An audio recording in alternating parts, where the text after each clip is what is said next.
उत्तर प्रदेशातील हाथरसमध्ये धार्मिक कार्यक्रमादरम्यान चेंगराचेंगरी 100 जणांचा मृत्यू झाल्याची भीती मुख्यमंत्री योगी आदित्यनाथ यांच्याकडून चौकशीचे आदेश। लोकसभेत बालबुद्धीचा खेळ लहान मुलांची नक्कल करत पंतप्रधान मोदींचा राहुल गांधींवर हल्लाबोल। काँग्रेसचे साथीदार हिंदूंची तुलना डेंग्यू मलेरियाशी करतात, हेच का संस्कार? मोदींचा सवाल। राहुल गांधींवर कारवाईची मागणी, विरोधकांचा गदारोळ।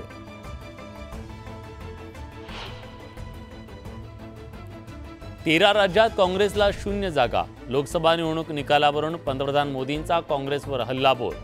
आज काँग्रेस परजीवी, मोदींचा घणाघात। आमचं राजकारण लांगुल चालनाचं नाही तर संतुष्टीकरणाचं। लोकसभेत पंतप्रधान मोदींचा विरोधकांवर हल्लाबोल।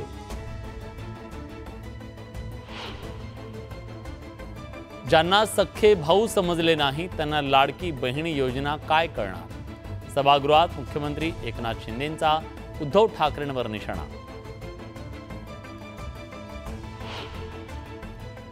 जयंतराव, तुम्ही नकली वाघांबरोबर आहात, तुम्ही कधी असली वाघांबरोबर या।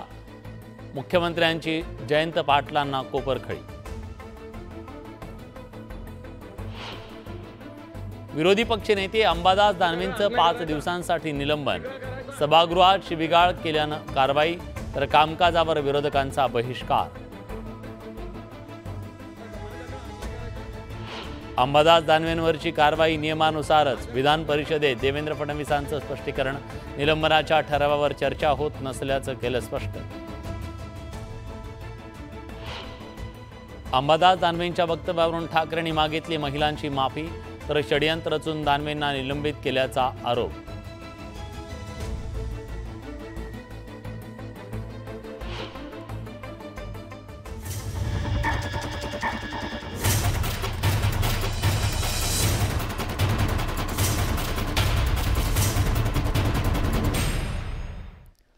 नमस्कार, मी विलास बडे। न्यूज 18 लोकमतच्या मुलुक महाराष्ट्र सुपरफास्ट या बुलेटिनमध्ये आपल्या सगळ्यांचं स्वागत। पुढच्या अर्ध्या तासात आपण जाणून घेणार आहोत बातम्यांचा अगदी वेगवान आढावा, पण सुरुवातीला जाणून घेऊयात बातम्या वेगवान स्वरूपात। विधान परिषदेचे विरोधी पक्षनेते अंबादास दानवे यांचं 5 दिवसांसाठी निलंबन करण्यात आलं। सोमवारी सभागृहात झालेल्या शिवीगाळ प्रकरणी अंबादास दानवेंचं निलंबन करण्यात आलं। अंबादास दानवेंनी प्रसाद लाड यांना शिवीगाळ केली। अंबादास दानवेंच्या निलंबनावर उद्धव ठाकरेंनी संताप व्यक्त केलाय। विरोधी पक्षनेत्यांना षडयंत्र रचत निलंबित करण्यात आल्याचा आरोप उद्धव ठाकरेंनी केला। अंबादास दानवे यांना भूमिका मांडण्यासाठी संधी का दिली नाही असा सवाल त्यांनी केला। दानवे यांनी केलेल्या वक्तव्याबद्दल उद्धव ठाकरेंनी महिलांची माफी मागितली। विधानसभेत मुख्यमंत्री एकनाथ शिंदेंनी उद्धव ठाकरेंवर निशाणा साधला। लाडकी बहिणी योजनेवरून होणाऱ्या टीकेला यावेळी त्यांनी उत्तर दिलं।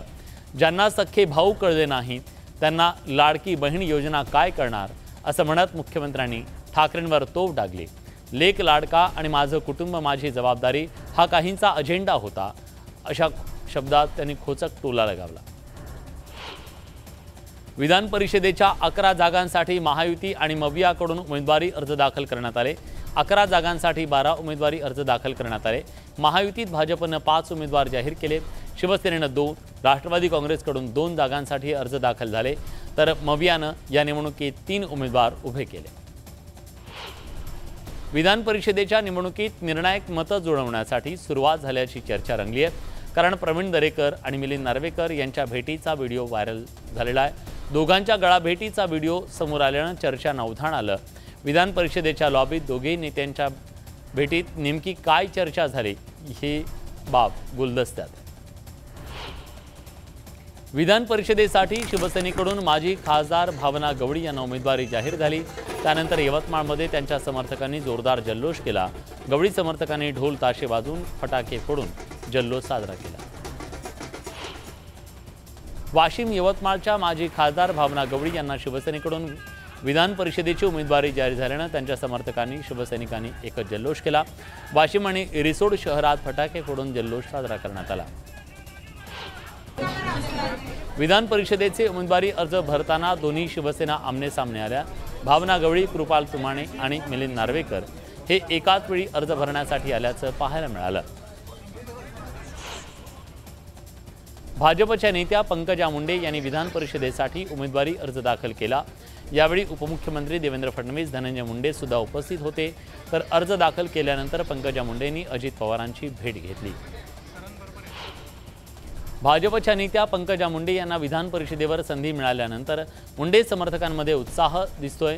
मुंडे समर्थकांनी नवस पेटण्यासाठी बीडमधल्या नामलगाव गणपतीसमोर 5000 नारळ वाढवले।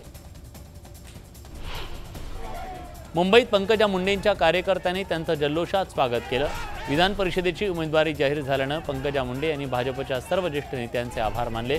तर कठीण काळात सोबत राहिलेल्या कार्यकर्त्यांचे त्यांनी आभार मानले।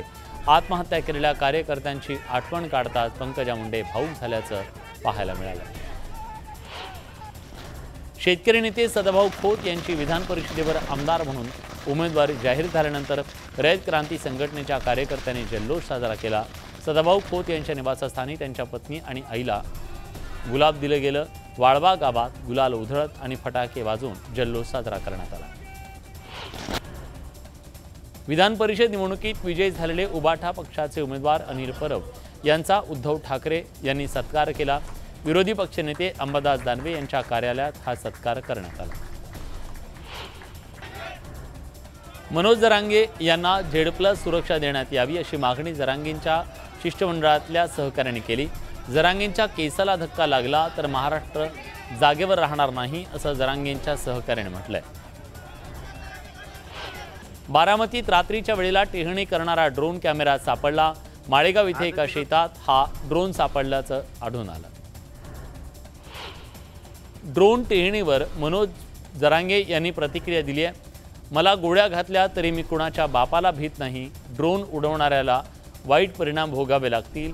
कितीही दबाव आणण्याचा प्रयत्न केला तरी मराठ्यांना ओबीसीतून आरक्षण देणारच असं जरांगे म्हणाले।